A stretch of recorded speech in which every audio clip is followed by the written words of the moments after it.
Okay. This was a really straightforward reading that I got. And a couple of cards, I got some messages from, well, your gods, my spirit guides, somebody. They had a couple things to say. I'm going to explain how my spread works really quick. This is a 15 card spread. And it goes into a lot of detail, and my cards can be kind of harsh. So right over here in the middle is basically present time you. These top 6 is your future, and they usually go in order. And over here, these 3 bad boys are about how the cards want you to handle things so that you can either get to your future or change the course of your future. And this, lastly over here is your karma, things that you pretty much can control, and it explains to you why you can control it, type of thing. So let's get started. We have the 6 of Swords right over here, and it's this card is basically about moving. You wanting to move to better your finances, but I see that you're worried that maybe you're doing it to run away. And we have the Queen of Swords over here, and in this card, I'm going to flip her over. You can see she's got a man's head in her hand, and the sword just casually pointing down, and her looking down like, I'll cut somebody else's fucking head off too, try me. And you know, this is it's kind of obvious. It's you cutting people off to elevate yourself up to these clouds spiritually and mentally. And I think you and I can both agree that we had to do that. I definitely had to do that to be able to open my third eye and really understand what was going on in the spiritual world. And the Tower card is a card feared by many. I enjoy this card because it just means, you know, something, you're starting fresh. You started fresh. And I see that someone really fucking backstabbed you, girl. I don't know who the fuck it was, but it was someone you fully trusted, and they fucking betrayed you. And this is probably a big reason why you're worried if you're running away or not. Because I see you as someone who's really strong, who doesn't need to prove to anyone that I'm moving because of you or yous or whatever, you know? Let's go up here to your future.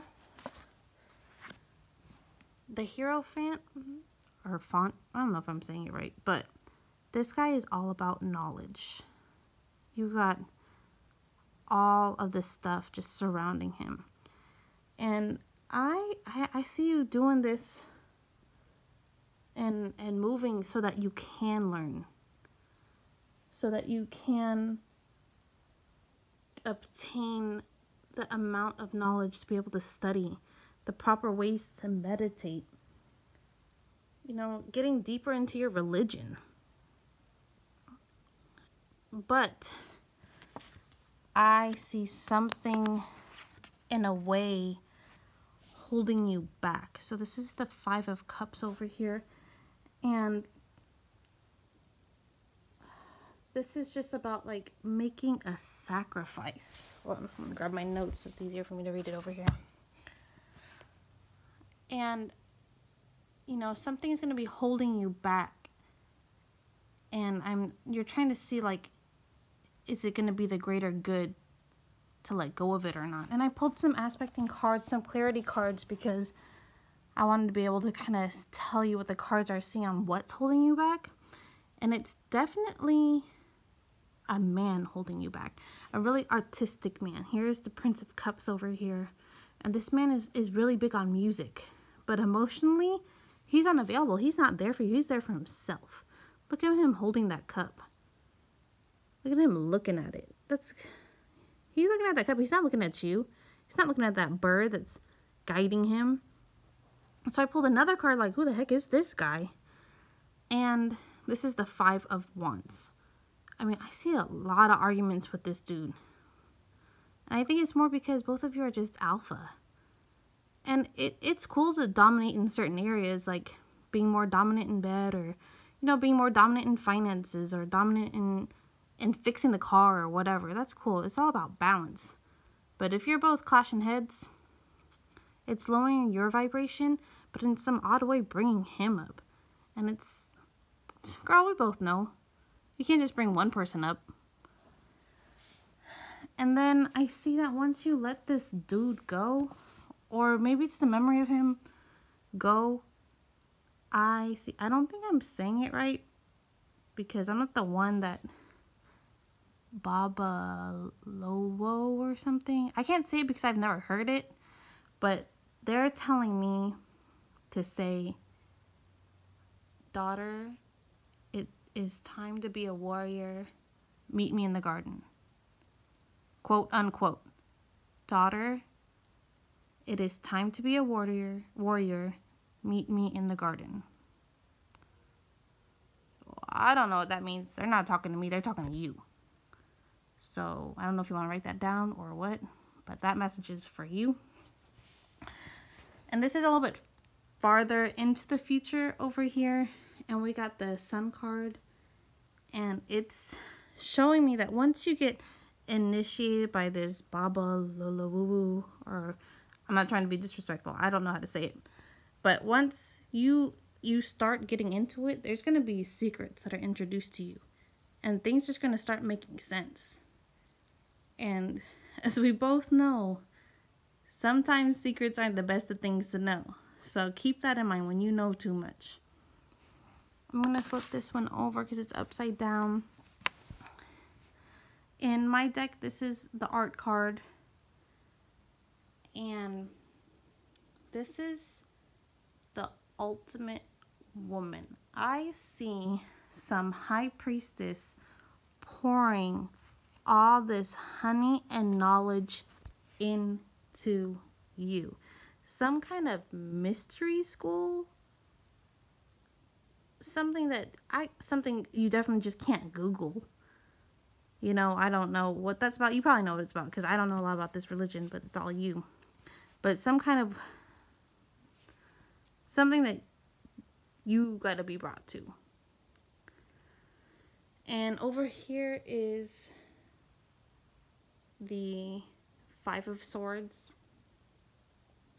And I'm seeing this card as, in the future, you're just fucking it. Like, and for some reason, you look back and you see the people that backstabbed you over here.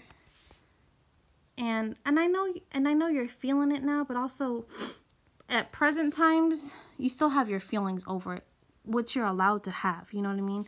Because in the future, you're going to look at them and you're going to understand that that's a path that they were given.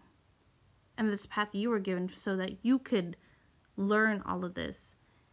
And girl, I know it sounds repetitive and I know you know this already, but you're really going to like legit feel it within your soul. Like, whatever, I'm cool. I'm hella set.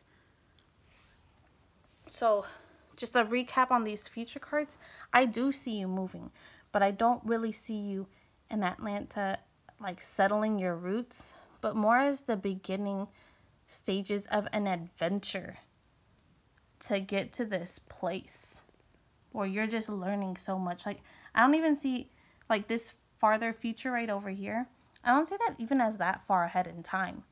Because once you meet this guy, this priest, magician guy, I feel like it's going to just be a snowball effect.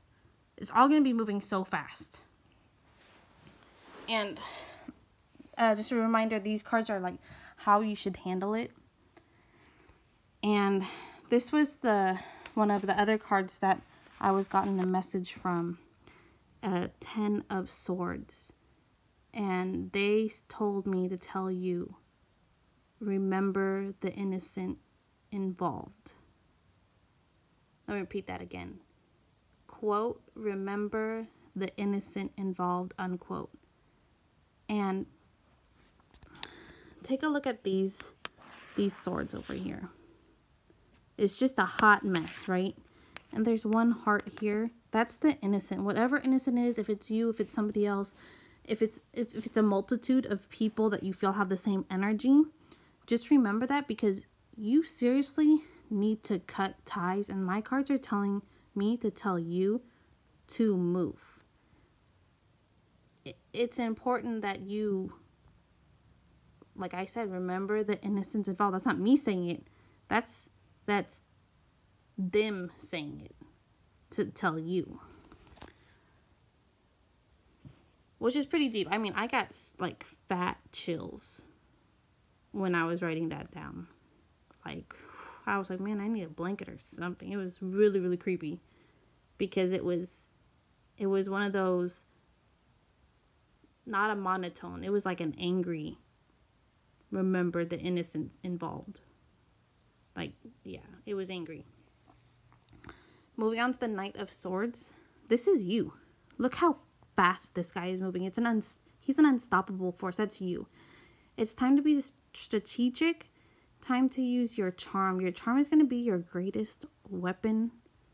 And that has a lot to do with, you know, with you as a personality. But let's use it in a strategic way. Like, if you know you batting your eyes is going to work, fuck it, do it. If you know that's not going to work, then don't do it. Like, duh, right? I'm going to flip this one over. This is all about money. Oh, that's my hair. My bad. This is all about wealth, money, 10 of discs. Make your investments now. If you have a big project in mind, even if it's in the baby stages, just in your mind, you haven't said it to anybody, you need to start that up. Whether it's actually writing it down, talking it with someone that you know and trust that you can just feedback off of, or looking up other successful ventures of the similar ideas. You need to really start on that to be able to get to all of this over here, because I feel like this is a really, really good future that you have if you keep on this path and move. Finally, these last three, they're just karma, things you can't control. Take what resonates as past, present, or future, because you know how it is. It's never gonna be for sure this is gonna your past or present or future with these kind of cards. So the Ace of Wands is a very Aries card, indicating that you had to start from the bottom. And this is going to be brought up again. I'm going to skip this card and go over to the Three of Swords. Is basically the last message is, how can you expect to be the daughter of Oshun? Okay, I'm going to say it again. How can you expect to be the daughter of Oshun? And I took this as this woman, Oshun, is... A lot of people see her as this ultimate, like, kind of like sex goddess. You know, like the strongest of the three wives. But, you know, she was a fucking warrior. Yeah, she was married to Zango, that's cool, but like she did her own thing and he hurt her. He broke her heart. You know, she still loved him, but he broke her heart, and she had a lot of jealousy. And you never need to remember those emotions to be able to worship her properly. And we're going to come back to this card, like, you had to start at the bottom to be able to worship her properly, because not just any bitch can claim her. She wants the baddest bitch, and the baddest bitches, like, they always fucking have some kind of story. She wants the strongest ones. So keep that in mind. You know that, but just keep it in mind. You know what I'm saying? Lastly is the Six of Discs. And this is showing me that now and later, that giving back to your community is going to be a really, really big thing for you. Helping those in need. It's an obvious thing to say, but it's going to help with your karma. Because you might be, okay, for example, I might be really good at healing people, but if I hate being a nurse, I'm not a nurse, but I'm just saying, for example, if I hate being a nurse, but I'm really good at it, I'm not serving my karma. I'm doing the exact opposite. I'm making my life miserable. Do you see what I'm saying? But I feel like you really do enjoy giving back to your community, and it's a positive thing too. So keep up with that. You might be, kind of swayed or into doing something else that's also equally good, but if you don't like it, don't fucking do it, right? You got to serve your karma so that you can serve and worship and deal with your future in the right type of way. That concludes my reading for you, babe. Just tell me what you think, any feedback, and let me know if anything resonated or not. Okay, well,